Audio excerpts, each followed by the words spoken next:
Hello, fellow educators, and hello, parents. My name is Danielle Salters, and I am an educator, one of many who utilizes and integrates interactive programs and platforms in my classroom with the purpose of driving learning. Are you ever concerned that your scholars might not be challenged with their academics? Is it concerning to you that your scholars might be becoming easily frustrated with learning? As a parent, have you ever wondered if the amount of screen time allotted can be used in a more productive manner? I understand these questions, and I also understand the feelings that are associated with these questions. Today, I am going to inform you about some of the different programs that can be accessed at school and at home alike for including them into your weekly schedules. I am an educator who has found the use of these platforms quite helpful for driving learning and making learning fun. I have also conducted data-driven research with my scholars while not using these platforms and balanced it against that while using the platforms. I will be reviewing what an interactive platform is, what they should address, and provide you with some of the top platforms that I use in my classroom while providing you with reasons that you should incorporate them. What is an interactive platform? An interactive platform is accessed via the internet, can be downloaded as software, or placed onto smartphones and tablets as an app that are targeted and personalized for scholars. The use of tracking is a helpful tool as an educator, and monitoring capabilities is useful as parents who might be wondering what your child is doing and what they are learning in school. These platforms can also create additional real-time lines of communication from educators to parents who wish to bridge the learning gap. As stated in the article, 25 Best Virtual Learning Programs for Students and Educators of the Digital Era, Melanie Arden says, communication is key when it comes to ensuring students receive the education they deserve. As parents and as educators, we have to communicate about the scholars, your goals, the scholars' goals, and the expectations of the educators. Interactive platforms can be used for classroom management.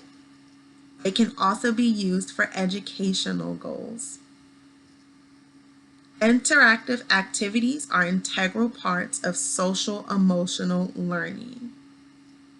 Social emotional learning not only addresses correctness of answers, but how we internalize those correct and incorrect answers. It is important to teach children both. Once we are addressing social emotional goals, we are able to drive students to interact with their peers in a productive manner. As I mentioned, there are educational interactive platforms. So what might some of those be? I've created a list of three, the top three of my classroom personally. iReady, which is a math interactive platform. Lexia Core 5, which is an ELA or reading intervention. And Kahoot, which can be used as an array. iReady addresses diagnostic testing in math and creates goals and hurdles for students to accomplish while incorporating brain breaks and scoring rounds, which are quite fun for scholars.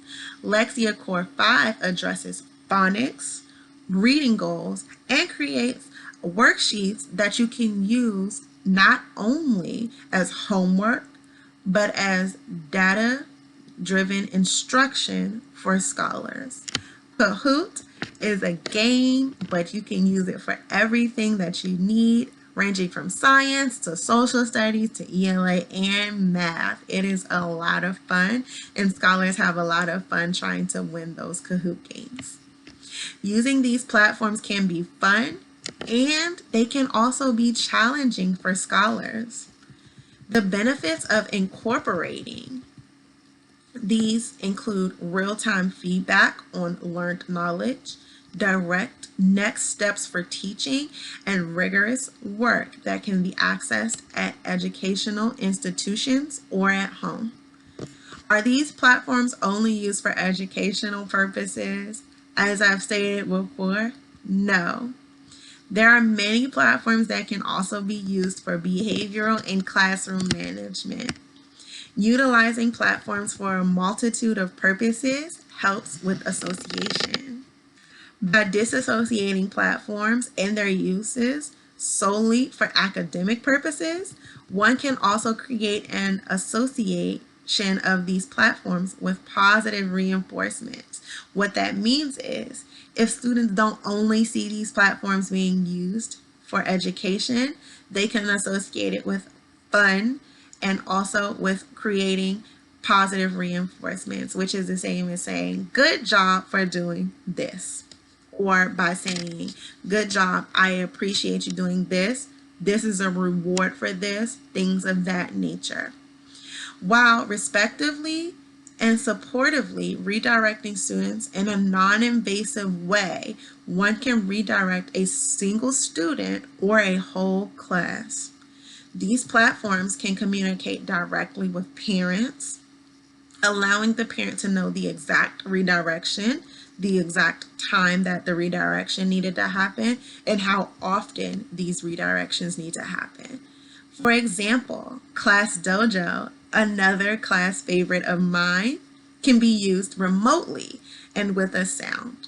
There are ways to project Class Dojo onto the screen where students are able to track their own gaining and or losing, but you can also have Class Dojo as an educator on your phone, and all your students will hear is the sound of a chime, which is good, and the sound, it's not very pleasant to lose a scoring point. Never seeing the scholar in need of redirection can cause the whole class to check their readiness to learn, and oppositely, hearing the chime of positive redirection causes the whole class excitement. Does the usefulness in the classroom transcend to the usefulness at home? As a united team with one person, educators and parents alike, educating scholars, pairing these same platforms at home and at school can make learning easier and allow all team members to be knowledgeable in these platforms, as well as the academic processes and progress and need of the scholars.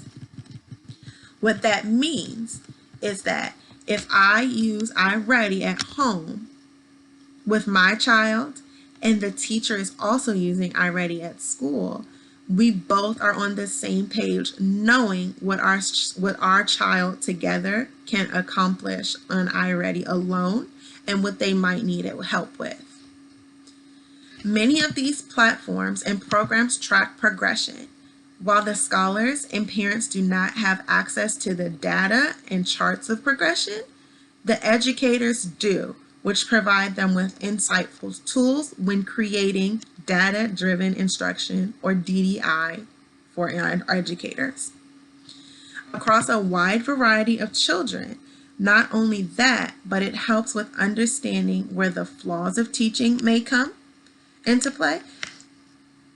Is it one scholar or two scholars who are not quite understanding the content? Or should the content be revised and taught in a different way to address a learning curve seen from an entire class? In conclusion, I've reviewed with you what an interactive platform is and the usefulness of these platforms in schools, how they can transcend to be useful tools at home. I've also spoken to you guys about what some of these platforms are and how they can be used for fun learning. We've talked about educational interactive platforms, which include iReady and Lexia Core 5, to address ELA and math, those core standard learnings. I've talked to you about classroom or behavioral management platforms, which include Class Dojo, where you earn points and or lose points based on your classroom goals. And I've talked about the Parent Teacher Scholar team with the use of the interactive platforms. I'm excited to supply you with some knowledge about the use and usefulness of implementing interactive platforms into your lesson plans and on a weekly basis at home. If you have any questions or comments regarding these platforms, please let me know. For questions or concerns about a certain platform that I might not have addressed here, please contact your Scholars School regarding the uses of those programs. Thank you for your time and your attentiveness, and I hope that you all will give interactive platforms a try.